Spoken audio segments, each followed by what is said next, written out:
Hey folks, I just want to encourage you real quickly. A lot of good topics that I saw when I looked through your topic proposals and your primary source list. Most of you are doing a really nice job so far. There were a couple of you whose topics were too broad, and I made suggestions to you about that. So if there's any concern about your topic, make sure you get it taken care of and contact me so that I can uh, let you know that it looks okay. But most of you had really nice topics. Couple things as you go into the research.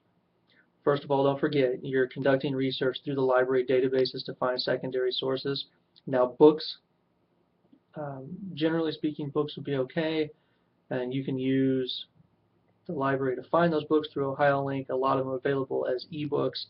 So if you find ebooks through the library, that will be okay. You have to be a little careful with books because sometimes they're not really scholarship, sometimes they're more popular.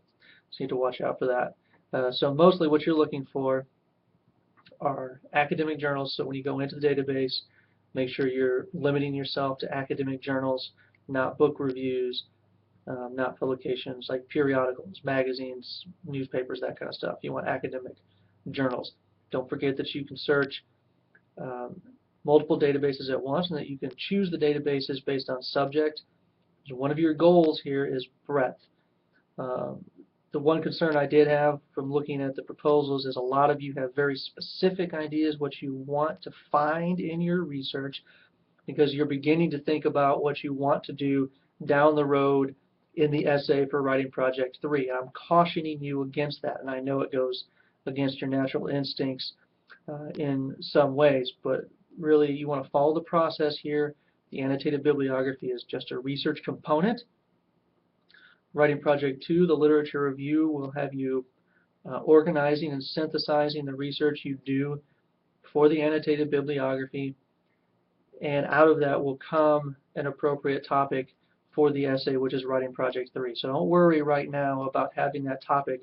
And several of you, I commented, hey, don't think so specifically because it will make the research more difficult. You should be thinking about consilience, right? You want to choose your topic. You've already chosen a topic. You want to research that topic and see what people in different fields and different disciplines have to say about your topic. So if you find a couple things in a medical journal, then stop looking at medical stuff, look someplace else, see what folks in art maybe, or literature, or psychology, or biology, or environmental sciences, the gender databases, the LGBT database are interesting places to look for some different perspectives sometimes, and just kind of make your way through the databases. I find it helpful, to do that. That way you know right off the bat, okay, I'm looking in this database. I'm looking at education stuff. So when I find something here, I can sort of compartmentalize that as education. So you want that breadth. The problem with having a really specific idea, I want to prove this, I want to research this, I want to show this, is then you begin looking for those things and you'll miss maybe some really good stuff that's out there that would be in a broader perspective. So try and resist that urge to focus real narrowly right now. The other thing is you're doing 6 annotations of secondary sources for your annotated bibliography. You will need more than that for writing project 2. So this is where um, stockpiling some extra resources would be a good idea. You can always go back and find them later, but it's much easier if you sort of stockpile them now, do 6 annotations now, and then when you get into the literature review and you need 8 or 10 to make the literature review work for you, then you've got those there already. You don't have to go find them. That's the idea. Okay? So make sure when you're putting this together, you remember that it's all one document. So the proposal, the primary list, and then the secondary list with the large paragraph length annotations, that's all a single document. So go back if you need to, look at the sample that I posted. Yours really should look like the sample, right? So if you're in doubt of what you're doing, it should look like the sample. Okay, and there's a checklist that was with the assignment instructions as well. You can print that checklist out or pull it up on your computer, go through the work you're doing, go down the checklist. Hey, I need there's 5 checks for the proposal. Do I have all 5 checks? If I do, That's good. That's going to be 20 points. Then look at my primary list. Do I have all of that? If I do, that's good. Right, the formatting and stuff on the sample I gave you is not, the MLA formatting is not 100% on the sample that I gave you because it was a student document and I didn't go fix anything.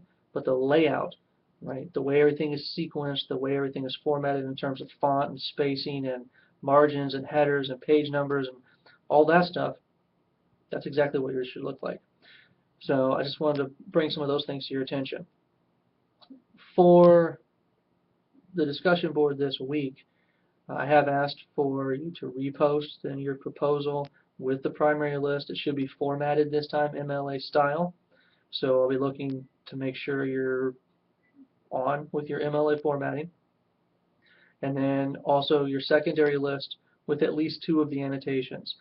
Just to make sure that you're doing the correct thing on the annotations. Again, if you look at the checklist, it will tell you, in the annotations, here's what we should have. We should have a brief summary of the argument from the article, followed by a short evaluative statement where you just say what you thought was interesting about the article or how you see yourself maybe using it in the future or what its usefulness would be. I think one of the checks reminds you that there shouldn't be any direct quotations. One of the checks reminds you that you should be referencing the author's last names. So those are all important things. Make sure you're looking at those. That checklist will be a really nice guide for you, and you won't have so many questions for me down the road. The more accurate you are with your formatting now, the better.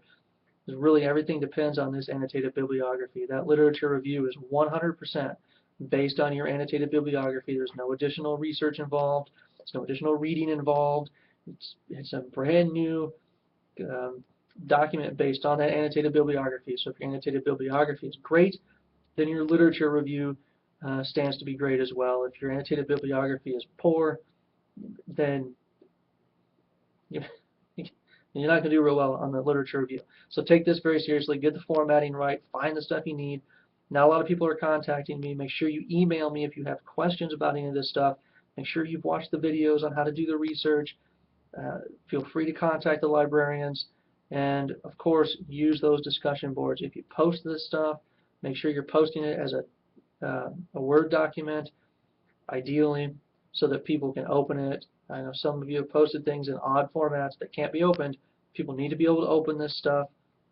Make sure you attach those formatted documents right to your discussion board so folks can open them and then leave you feedback. This is your peer review opportunity, and I only get around to looking at this stuff once a week or so as I'm dealing with multiple classes, so you really rely on each other to look at the stuff and to get feedback. Trust each other with this, and of course if you have any questions, make sure you contact me. I'll try to stay on top of it for you. But we're making nice progress. I'm happy with what I see so far from most of you. And if you didn't get your stuff posted for the recent discussion board, don't let yourself fall too far behind. You have to have the annotated bibliography. You can't just write this one off and say I'll catch up on project 2, because there is no project 2 without the annotated bibliography. All right.